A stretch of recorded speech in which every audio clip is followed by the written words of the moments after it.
You're listening to the Southampton Dellivery Podcast, a podcast dedicated to the Southampton Football Club and all of the SFC fans.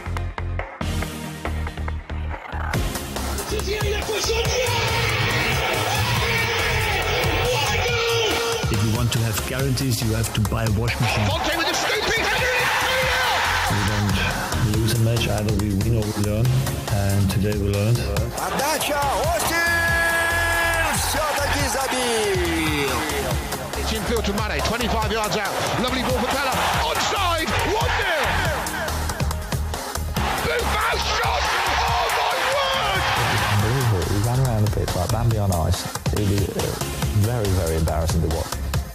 And now, your host, Matt Markstone. Hello and welcome to another episode of the Southampton Dellivery Podcast, a podcast and newsletter dedicated to the Southampton Football Club and all of the SFC fans, and available right here on SouthamptonDellivery.com. My name is Matt Markstone. I am the host of the show, and no matter where you are, no matter how you may be listening, whether this is your first time or you've been here before, thanks for making the show part of your day. I hope that you enjoy it, and I hope that the international break is treating you well. Hopefully, you've had some time to rest and recuperate from the kind of sprint of football that we have been on. You know, normally during the international breaks, I tend to catch up with the Southampton Women's Football Club, or we do a joint interview with our partner, the Saints Archive, to bring you one of the Total Recall episodes. But a lot of people that I know have been struggling recently with their mental health. And so I wanted to bring an episode out of the archives all the way back, I think episode 27, when I spoke to Kiko Rodriguez, the father of JRod, and also an FA intermediary. He's the director of DRN Sports, and somebody who's also kind of dealt with mental health. And I'll be honest, it's not the best interview that I've ever done. Some of you are probably going like, well, the bar's pretty low on that anyway, buddy, but it's okay. So, you know, I wish I would have asked a couple of different questions. I wish I would have done a couple of different things. But the fact is, when somebody says, yes, I'll talk to you about my struggles with mental health, it's not, I don't really feel like it's my place to push to talk more than they are comfortable doing. So anyway, Kiko joined me very early on in the podcast. And so it was a pleasure to talk to him. And really the only thing I'll say is that, you know, this is almost 4 years ago now.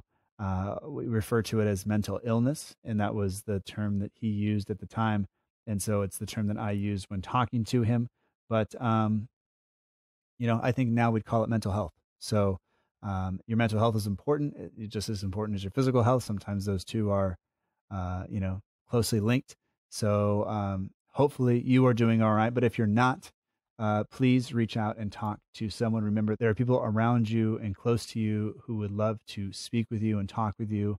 And just, you know, from somebody who has dealt with mental illness and depression and anxiety and stuff, people are around and people care, even when it feels like they don't. So make sure that you do talk to somebody about that. We'll put some numbers in the show notes for people in the UK and the US if you need to talk. So, you know, I don't check my DMs all that much, but feel free to slide in there if it's this related to this. All right. Anyway, you can follow Kiko Rodriguez on Twitter at KikoRod9. The links to his Twitter profile as well as DRN Sport are in the show notes. And thanks for listening. Saints are back this weekend, and I will talk to you on the other side.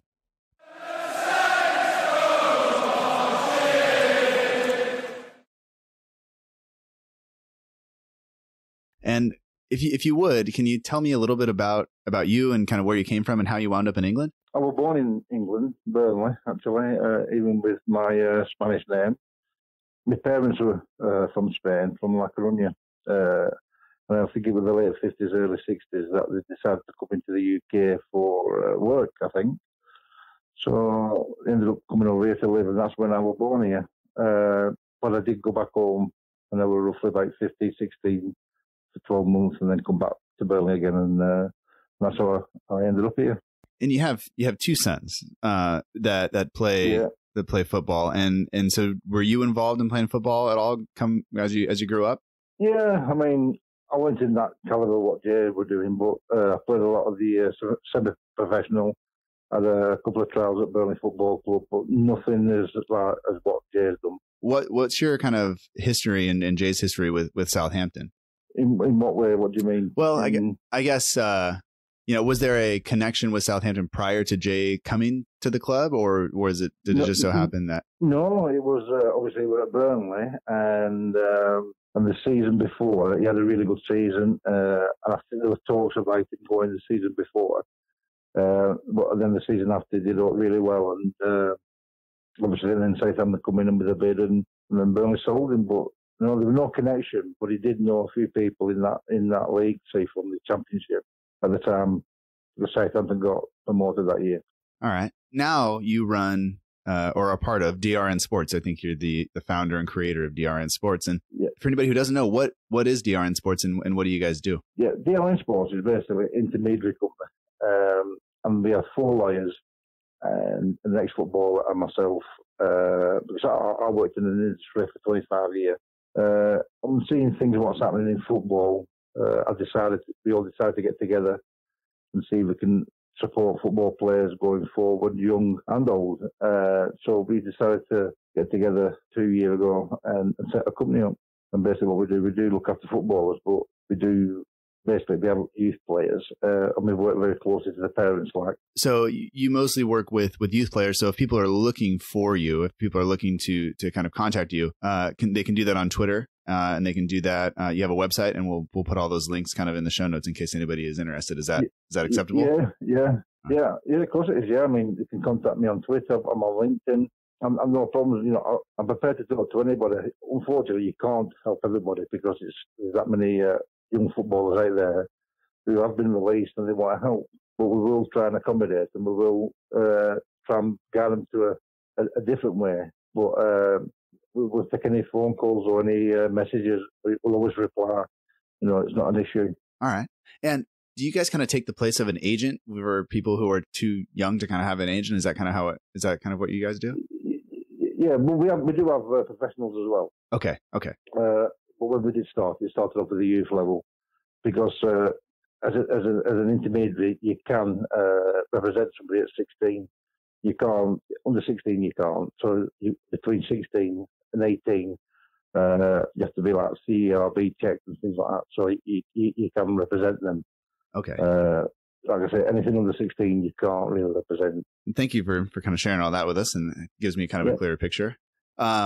And kind of what prompted our conversation today is we all kind of read that article about Stephen Cocker, Jay's former teammate, and we're kind of here to talk about mental illness in sports specifically. Yeah, and I don't know, when I hear the term, or when you hear the term mental illness, what do you think of? What comes to mind when you hear that? Well, like I say, I mean, I'm not scared of talking about it because I went through it about 3 years ago for different various reasons, and unfortunately you can't see it. People think you're okay, but if you have a broken arm, people will say to you, "Oh, are you okay? How's your arm?" For mental health, you can't see it, and people do it in different ways. But I do feel strongly about it because I've done seminars at the UCFB about mental health, and I've worked with Clark Carlisle with mental health, and it's just getting it out there to understand that people, it doesn't matter how much money they're on or how little money they're on. People are human beings, and the mental health, people need support. It's not just the people who's going through the mental health, it's the families. The families suffer as well. It takes a lot of courage to come out and say that, you kind of have gone through it. And it's something that I think the public maybe doesn't, I think up until recently, maybe the public hasn't been as accepting of people who have gone through that, but over the past few years, have you seen kind of the way people view mental illness change at all? Yeah, I mean, it's a lot stronger now because people, I think, are taking it more seriously. And you can see it. When I say you can't see it, you can see it when you're close to somebody because you do change. I mean, when I went through it, I went from being bubbly and going out and being stuck in the house, not doing anything. So, it is an illness. But as more people get involved and more people understand it, it'd be a lot easier to work with people who's got it.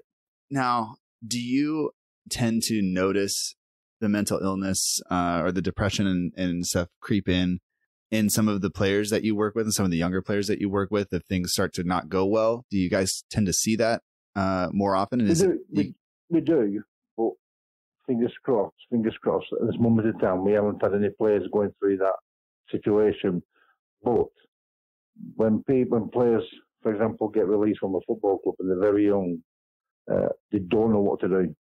So you can prevent it by being there, supporting them with the parents, working together and try and progress them maybe to another football club, or even go down a different path of going to college or learning something else. I think what happens is when you become on your own and you're not getting any support, and I think you can start brewing on stuff, and then it just builds up and builds up and builds up. So sometimes you can prevent it, but sometimes you can't because you can't see it.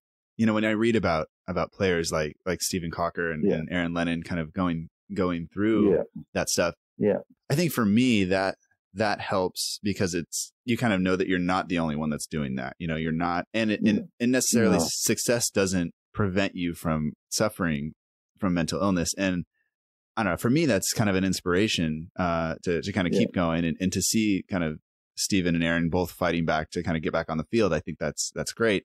But do you think that's going to lead to more people being open and more accepting and aware of it? There's a lot more people coming out right now because they want help. And you know yourself as a man, sometimes you don't accept your illness. It took me a while to accept my illness. So I realised that I had my illness and I had to tell people about it. And then once you start telling people about it, it all comes out. And that's when people can help you. Because if you don't tell people, there's different kinds of depression, there's all sorts of different kinds. And some people go out, some people stop in, some people think differently. So until you speak out, like Leonard from Everton, 2 months ago, he come out and explained the situation. And it must have been hard for him. But he's back in training now. So he's getting help. Yeah. If he didn't tell anybody and disappeared somewhere, it could have gone worse. So credit to him, he spoke out about it, and it's a bigger man by speaking out. Yeah, it is one of the hardest things to come out and say. And I think a lot of times, especially around, I'm not a professional athlete. I've never been close to that, but I played sports my entire life, and to come out and say like I'm dealing with this, and people kind of perceive it as a weakness maybe. And I think sometimes players, and they think if I say I have an issue, and Stephen Cocker spoke about this in his article, this is going to prevent me from playing. They're going to see me as weak. And I think men, like we said, we have that kind of idea about us. But I think you see now with Aaron Lennon going back and playing that teams are more aware of this, and teams are willing to help. And I think that's a really, really big step. And they're getting professional people in the club. They're getting professional people in football clubs or in sport in general who understand it. And, they might have weekly meetings with players. And, maybe they can see it before it really kicks in. So they are getting more supported. So looking at mental illness and how it's progressed up to now, what do you think needs to happen to continue to help the conversation move forward even more? What do you think people need to do, or we need to do to kind of help do that? I think, first of all, the country or the world, wherever, because depression's everywhere. It's not just in the UK and America, it's everywhere. Right. And it's different kinds. They need to support it a bit more. I mean, the NHS in the UK, that's what I'm working with. They're incredible, yeah? But there's not enough of them. They're working around the clock to support people. And because more people are coming out now, so if we go back to the football, a lot of the football clubs now are presenting mental health. They're actually describing what mental health is and the signs of it. So they understand it more than what they did many, many years ago. So I just think it needs to be a topic where it's important. Because if everybody broke their leg, it'd be all over the news that people breaking their legs because you can see it. But when mental health happens, it's, we'll get support, I'll be okay. And that's how I perceive it at this moment in time. Yeah, I think that's correct, because sometimes, like you said, it's not as easy to recognize, and it's more uncomfortable to address with somebody if they are depressed, you know? Yeah. I mean, again, just going to the sport football, a lot of football clubs, the players train very hard during the morning, afternoon, and then in the afternoon they've got spare time. So they do stuff what maybe they shouldn't do, for example, or they do other stuff. I always said, why don't somebody who understands mental health or get some education and explain to footballers, some of the footballers might be able to be a mentor for that football club, so they can train people, like, not to mental health, you know, talk to people in the afternoon, you know, instead of like ignoring it type of thing, really. Because I think there's a lot of people out there got a lot of spare time, and I think if they just put the effort in a little bit more, everybody can talk about it and try and prevent it. Yeah. Do you think that as these changes come from the football clubs, do you think that's going to filter down into the academies, into the youth systems, or? I know in the UK now, a fair few clubs I work with, they do have people there now supporting it and talking about it, and it is a topic. It's, you know, just as important as what they eat and that now. It's basically, you know, for example, Burnley Football Club, they have somebody there who talks about it and explains it as one-to-ones, and so it is getting a bit more better now. It's a lot better now than what it was a long time ago. Now that you have kind of gone through that and are and I'm not sure it ever goes away. No, it doesn't go away. You know, instead of having, I used to have bad days and bad weeks and bad months, I've gone down to like bad month, bad day, and I might have another hour even there. But it's the way I'm controlling it now. I've been taught to do it. You know, someone's taught me how to work with man, because it's all to do with your chemicals in your head. It's all the honest thoughts. That's all it is. You know, and if you can move them away, you know, that's how you deal with it. That's the way I'm dealing with it at the moment. So yeah, as we kind of look at the athletes that deal with this stuff, do you tend to think that sometimes the pressure that they put on themselves and that the fans put on them and that the clubs have on them, do you think that contributes, that just compounds the issues that they're dealing with? It depends on the person. For example, you know, how can I say it? Alistair Campbell, the politician and reporter from Burnley, he went through depression, and he's a very, very strong character. But somebody who's not a strong character might be fine. It all depends on the person and maybe what job you do, what lifestyle you've got, what family you've got. You know, it's really hard to put your finger on it and say it's because of this. Right.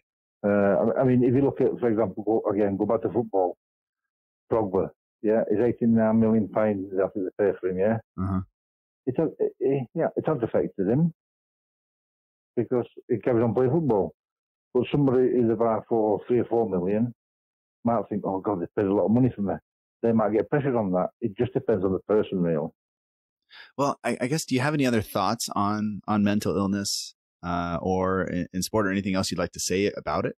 No, just basically people to not watch out for it, but listen to people talking about it, and just get involved if they can. Because I'll be honest with you, before I got ill, I just think, don't be soft.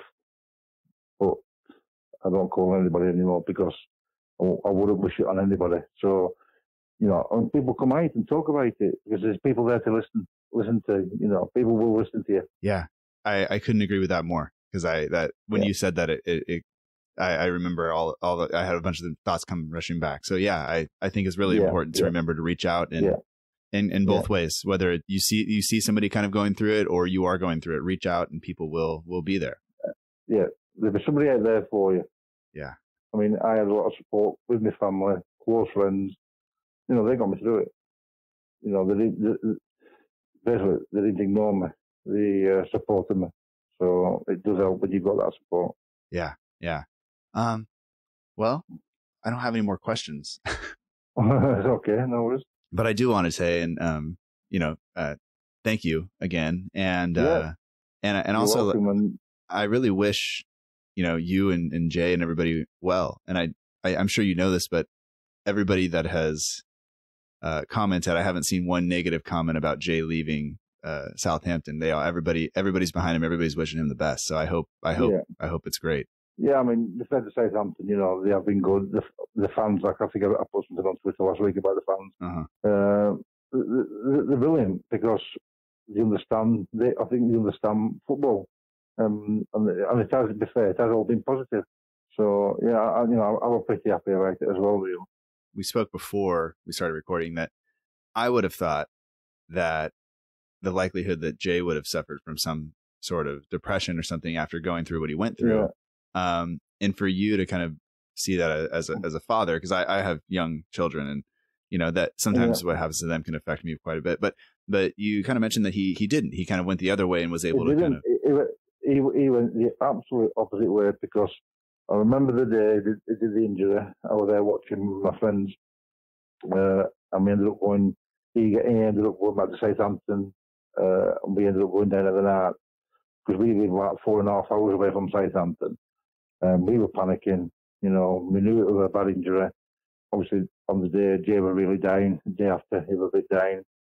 But by the Monday morning, when the doctor said to him, right, this is what you're doing, it's crucial, it could take up to 9 months, or Jay's first thing was, when do I start work then? I want a programme. So we fled to Southampton, they had a programme straight away, and then Jay just built from there, because he said to himself, this is my new job now for 9 months. So that's how he dealt with it, and he dealt with it really well. Yeah. I think people can take some courage from that, that it doesn't have to go, it doesn't have to go badly if, even if something horrific does happen. And you look at what what was lining up for him and all that, and then to have it all kind of taken away and him to fight through that, I think that says a lot.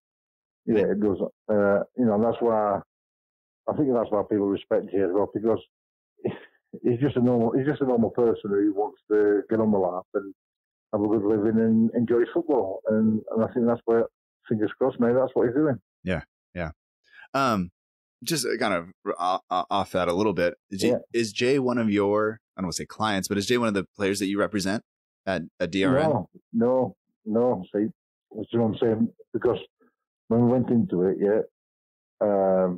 people always thought that Jay was going to come with me, but Jay's got another company called Basics, and they've been superb with him. They've absolutely looked after him. They've done everything. So it'd be pointless for me to try and change that, because I am a parent as well. Mm-hmm. Yeah, so that's when I say to people, go with your best instincts. Don't just see one intermediary, go and see somebody else. They might be able to better, So, you can't push it. I mean, it's no good me pushing it, because Jay's happy. So if Jay's happy, he stays where he is. All right. Well, once again, I really appreciate your time, and I wish you and your family all the best. And no problem. It's been enjoyable. All right, sir. Have a great day, and we'll talk to you later. Thanks very much, and you. Bye-bye. Bye-bye.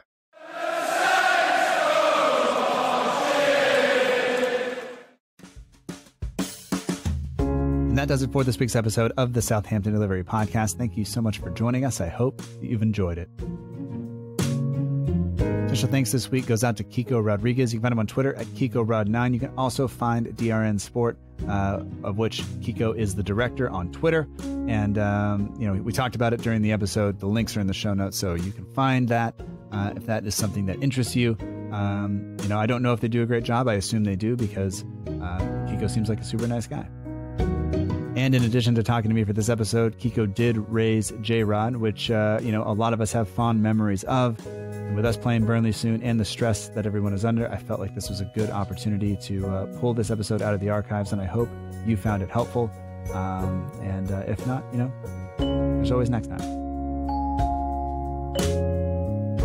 The show would be impossible without the partners of the show. Special thanks to the Saints Archive and the Southampton page. You can find them on Twitter at Southampton page, and the Saints Archive is on Twitter, Instagram, and Facebook. Be sure to join their Facebook community if you have not done so already. It's helped me learn so much about the history of the club and be connected with so many more fans through our shared love of the club and its history. And it's just, it really is just a great thing to be a part of.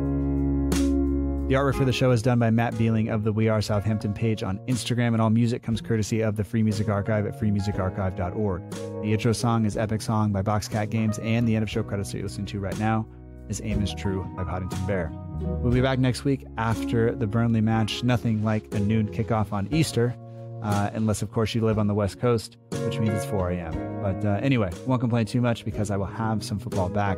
And until next time, remember, together, we march on.